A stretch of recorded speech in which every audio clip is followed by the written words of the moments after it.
Hi friends, हरे कृष्णा, जय श्री राम।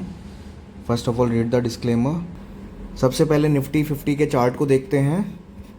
इस week में निफ्टी 50 ने काफ़ी बड़ा करेक्शन दिया है, अराउंड 5% का करेक्शन दिया है। स्टॉक्स में और भी बड़े करेक्शन आए हैं और निफ्टी 50 ने 50 डे मूविंग एवरेज के नीचे क्लोज दे दिया है और ये जो मूव आया है this is on relatively high volumes. तो मार्केट के लिए ये अच्छा साइन बिल्कुल भी। और निफ्टी का इमीडिएट सपोर्ट है 24,750। अगर इसको ब्रेक करता है तो और भी नीचे जा सकता है और वीकली चार्ट्स में इसका जो इम्पोर्टेंट सपोर्ट है वो है 23,893।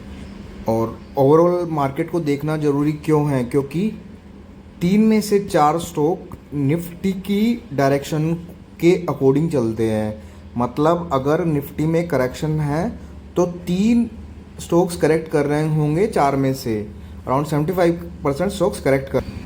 और आपके डिसीज़न रॉन्ग होने का ज़्यादा।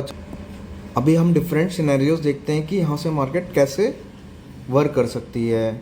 हम मार्केट को प्रिडिक्ट नहीं कर सकते हैं, हम मार्केट के पीछे चल सकते हैं, एक आइडिया ले सकते हैं। अब मंडे के दिन या तो हो सकता है कि मार्केट और करेक्ट करे या हो सकता है कि यहीं से एक बेस बनाए। अगर इसको नीचे जाना है तो ये बनाएगी छोटी छोटी कैंडल्स से बेस, छोटी छोटी कैंडल्स में बेस बनाएगी और इस पे वॉल्यूम हमें कम देखने को मिलेगी और फिर ये दोबारा कंटिन्यू कर सकती है नीचे। और अगर इसको ऊपर जाना है तो मंडे या नेक्स्ट वीक वाले दिन ये अपने 20 डे और 10 डे मूविंग एवरेज के ऊपर आ जाएगी और फिर हो सकता है एक छोटा सा बेस बनाए और फिर अपनी अपवर्ड जर्नी स्टार्ट करे। और तीसरा सिनेरियो हो सकता है कि ये एक रेंज में आ जाए, एक ब्रॉड रेंज में आ जाए। और मुझे जो सबसे ज़्यादा प्रोबेबिलिटी लगती है निफ्टी के और करेक्ट होने की, वो इसलिए क्योंकि निफ्टी जब भी अपनी 200 डे मूविंग एवरेज से ज़्यादा दूर चली जाती है तो इसमें करेक्शन आता है और एटलीस्ट 200 डे मूविंग एवरेज तक का करेक्शन आता है। तो मुझे ये लगता है कि निफ्टी और करेक्ट हो सकती है अभी इन वॉल्यूम कैंडल्स को देख के और इन बिग साइज़ के डाउन मूव्स को देख के। और स्टॉक्स स्पेसिफिक भी काफ़ी करेक्टिव एक्शन आया है मार्केट में, तो this is also question sign.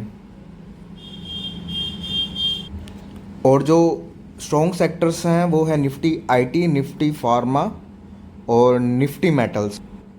अगर आपको कोई ट्रेड प्लेस करना है तो try to pick stocks from this 3। ये निफ्टी मेटल्स का चार्ट है और निफ्टी मेटल्स काफ़ी स्ट्रॉन्ग दिख। Look at the relative strength about zero, look at the base forming a very nice base and taking support of 10 day moving average.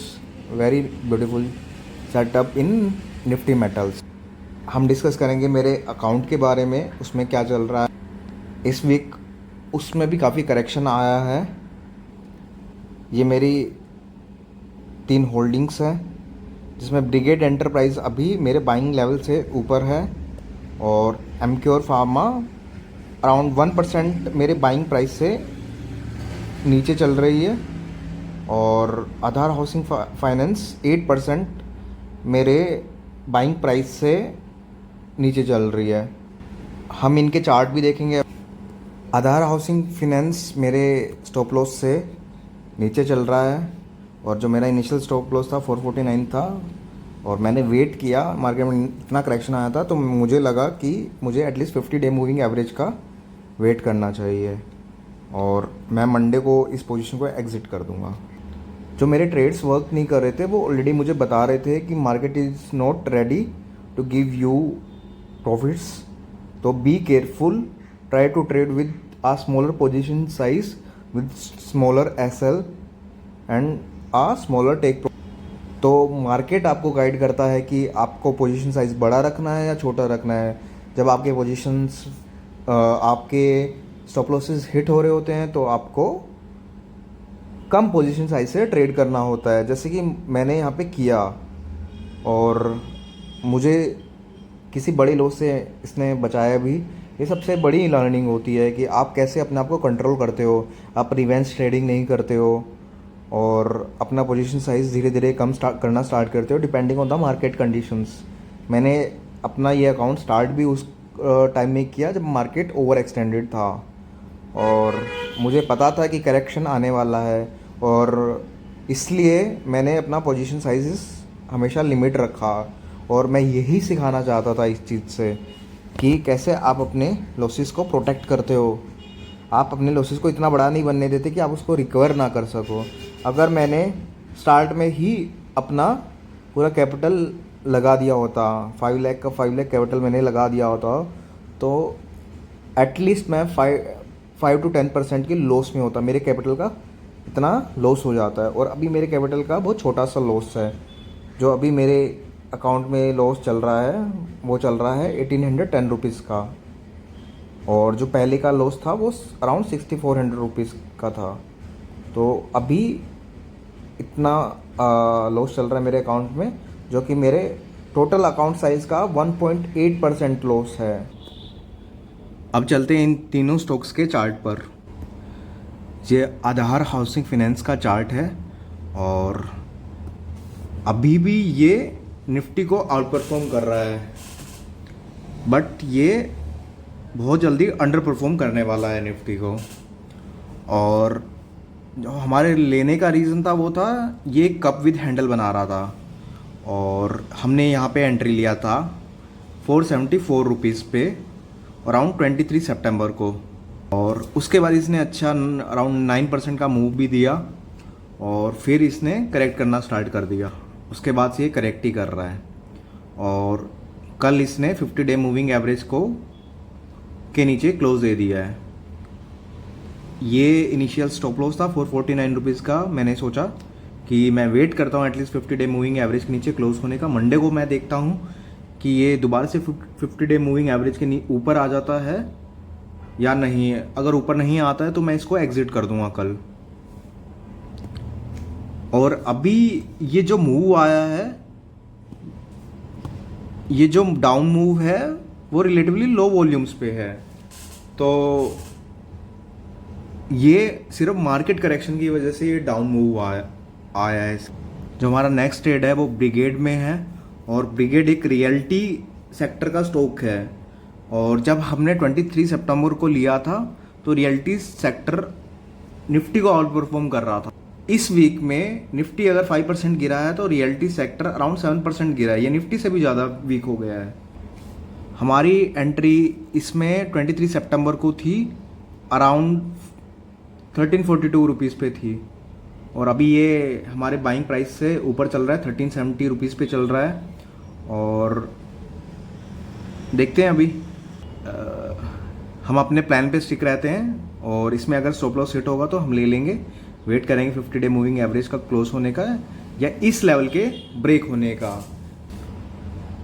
Next chart है Emcure pharma का। हमने इस दिन इसमें एंट्री लिया था और हमारा एंट्री प्राइस था 1439 के अराउंड।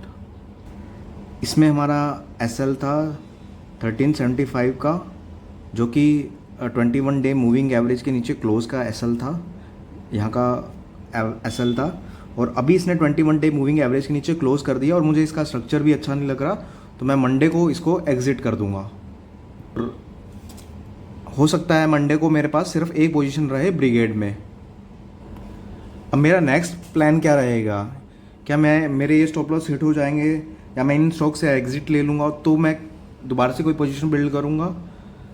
नहीं, अभी मैं कोई पोजीशन बिल्ड नहीं करने वाला हूँ अनलेस निफ्टी 50 मुझे थोड़ा स्ट्रॉन्ग होता ना दिखे, क्योंकि स्टॉक्स ओवरऑल मार्केट को फॉलो करेंगे। तो अगर निफ्टी 50 वीक है और ये डाउन जा रहा है तो बहुत कम स्टॉक्स होंगे जो अप जाएंगे। तो ऐसे मार्केट एनवायरनमेंट में मैं ट्रेड नहीं लेना चाहता। तो मैं दोबारा से एक बेस बिल्ड होने का निफ्टी 50 में वेट करूँगा कि ये दोबारा से 50 डे मूविंग एवरेज के ऊपर आ जाए, एक छोटा सा बेस बिल्ड करके, और मुझे उसमें अच्छे अच्छे स्टॉक्स मिल जाए तो मैं सिर्फ 5% कैपिटल इन्वॉल्व करके मैं 1 या 2 ट्रेड लूँगा सिर्फ, ताकि मुझे पता चले कि मेरे डिसीजंस राइट हो रहे हैं कि रॉन्ग हो रहे हैं। और जब तक मेरे डिसीजंस ठीक नहीं होने लगते हैं तब तक मैं एक फुल साइज पोजीशन से ट्रेड नहीं करूँगा और मैं अपना पूरा कैपिटल इन्वॉल्व नहीं करूँगा, वो साइड लाइन पे रखूँगा। वो मुझे एक इंटरेस्ट देता रहेगा, उसको मैं डेब्ट म्यूचुअल फंड में रख सकता हूँ कि वो मेरे को 5-6% का मेरे को एवरेज रिटर्न देता रहे। Thank you friends, hope you are learning from my journey.